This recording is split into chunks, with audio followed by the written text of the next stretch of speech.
Mitsubishi Adventure mga boss, 4D56 engine, palit ng timing belt. So ito yung timing niya mga boss, yung sa camshaft yan. At dito yung sa injection pump, ito yung timing niya, nakatama dito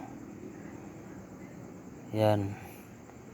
So dito tayo sa crankshaft, ito yung timing sa crankshaft, timing mark niya. So dito din tumama.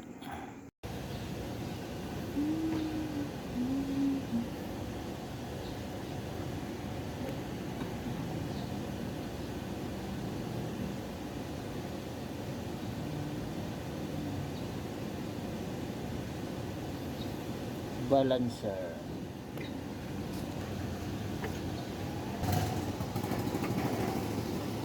Yeah.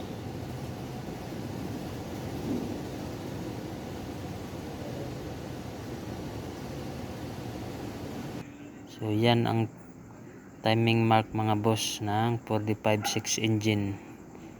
Ito pinalitan ng timing belt. Ito yung belt niya. Yan, yan papalitan.